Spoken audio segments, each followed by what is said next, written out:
Did you know that Robert Kiyosaki, the self-proclaimed financial guru, filed for bankruptcy in 2012? This surprising revelation has left many people questioning the credibility of his financial advice and the principles he has been advocating for years. This shocking fact raises serious questions about his financial advice. How could someone who teaches financial independence and wealth building end up in such a dire financial situation?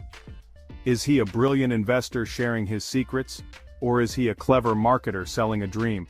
The line between genuine financial wisdom and savvy marketing can sometimes be very thin. Kiyosaki's rise to fame started with his best-selling book, Rich Dad, Poor Dad. This book has been a cornerstone for many aspiring entrepreneurs and investors. This book, published in 1997, quickly became a financial Bible for millions. It has been translated into dozens of languages and has sold millions of copies worldwide. It tells the story of Kiyosaki's two fathers, his biological father, the poor dad, and his friend's father, the rich dad. Through their contrasting philosophies, Kiyosaki illustrates the different mindsets towards money and wealth. The book contrasts their different approaches to money and emphasizes the importance of financial literacy. It suggests that understanding money and how it works is crucial for financial success. Kiyosaki argues that traditional education fails to teach people about money. He believes that schools focus too much on academic and professional skills, neglecting essential financial education. He encourages readers to break free from the rat race of working for a paycheck. Instead of being trapped in a cycle of earning and spending, he advocates for financial independence. Instead, he urges them to build wealth through investing in assets and starting businesses. By doing so, individuals can create multiple streams of income and achieve true financial freedom. While Kiyosaki's message resonated with many, it also attracted its fair share of criticism. Some experts argue that his advice is overly simplistic and not applicable to everyone. Let's delve into the controversies surrounding his teachings. From accusations of promoting risky financial behavior to questions about the authenticity of his stories, Kiyosaki's methods have sparked heated debates in the financial community. Kiyosaki's unconventional financial advice has sparked heated debates among financial experts. Critics argue that his methods are misleading and potentially harmful. One of the main criticisms is that Kiyosaki's personal financial success is not well documented. Some experts question whether his rich dad even existed. This lack of transparency raises doubts about the authenticity of his story and the effectiveness of his methods. Another point of contention is Kiyosaki's emphasis on real estate investing. While real estate can be a valuable asset, it is not a guaranteed path to wealth. Kiyosaki's simplistic approach to investing fails to address the risks and complexities of the real estate market. Furthermore, critics argue that Kiyosaki's advice often promotes risky financial behavior. For example, he encourages readers to use debt to buy assets. While leverage can amplify returns, it can also magnify losses. Despite the criticism, Kiyosaki's core principles continue to resonate with a large audience. Let's take a closer look at his philosophy and analyze its practicality. At the heart of Kiyosaki's philosophy is the distinction between assets and liabilities. This fundamental concept is the cornerstone of his financial teachings and is crucial for anyone looking to understand personal finance. He defines an asset as something that puts money in your pocket, such as investments, rental properties, or even a side business that generates additional income, while a liability takes money out. This includes expenses like car payments, credit card bills, and other recurring costs that drain your financial resources.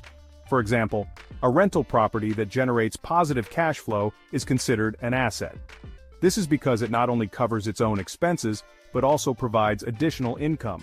On the other hand, a car payment or a credit card bill is a liability. These are expenses that do not generate income and can often lead to financial strain if not managed properly. Kiyosaki stresses the importance of acquiring assets that generate passive income, which is income earned with little to no effort. This can include dividends from stocks, rental income, or royalties from creative works, allowing you to achieve financial freedom. The idea is to have enough passive income to cover your living expenses, giving you the freedom to live life on your own terms. While this distinction between assets and liabilities is fundamentally sound, it's important to delve deeper into the nuances of personal finance.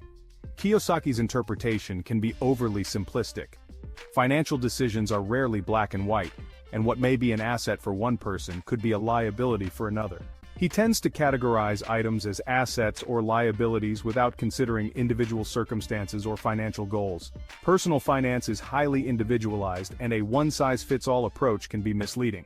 For example, he categorizes a primary residence as a liability. This is because it incurs ongoing costs like mortgage payments, property taxes, and maintenance.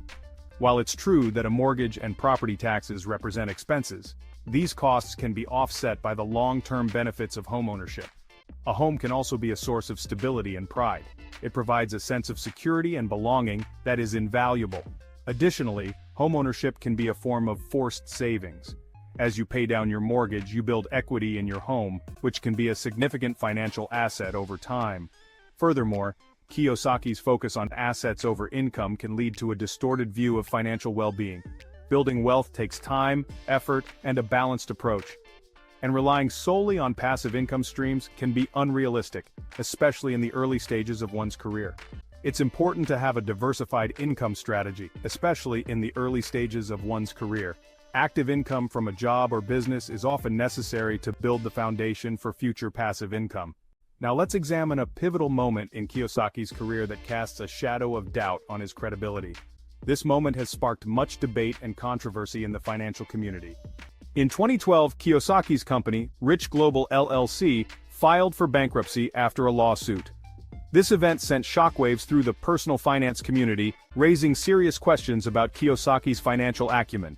Kiyosaki argued that the bankruptcy was a strategic move and not a reflection of his personal finances. However, the incident damaged his reputation and led many to question the legitimacy of his teachings. Critics argued that Kiyosaki's focus on risky investments and his disregard for traditional financial advice contributed to his company's downfall.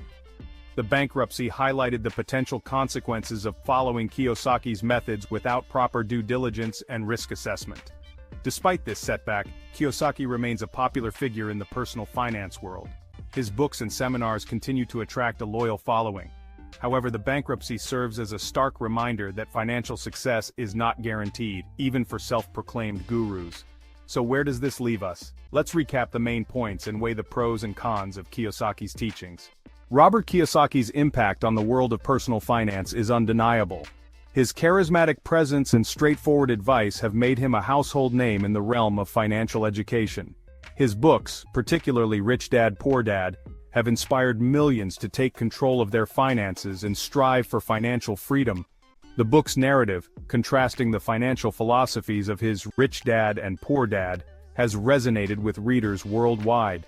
On the positive side, Kiyosaki deserves credit for promoting financial literacy.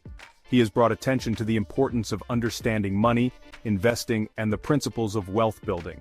He emphasizes the importance of financial education and encourages people to take control of their money. By advocating for self-education, he empowers individuals to make informed financial decisions. He also questions traditional paths to financial success, encouraging readers to think outside the box and explore alternative investment opportunities. This approach has opened many eyes to the potential of real estate, stocks, and other non-traditional investments.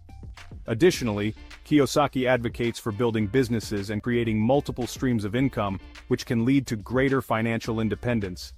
His teachings on entrepreneurship have inspired many to start their own ventures and seek financial autonomy. However, it's crucial to approach Kiyosaki's teachings with a critical eye. While his ideas are innovative, they are not without their risks and should be carefully evaluated. His methods are often controversial, and his advice can be risky if not implemented responsibly. The allure of quick wealth can sometimes overshadow the inherent dangers involved. Here are some of the drawbacks of his teachings. Kiyosaki's simplistic approach to investing can mislead readers into believing that wealth creation is easy and risk-free. Kiyosaki's simplistic approach to investing can mislead readers into believing that wealth creation is easy and risk-free.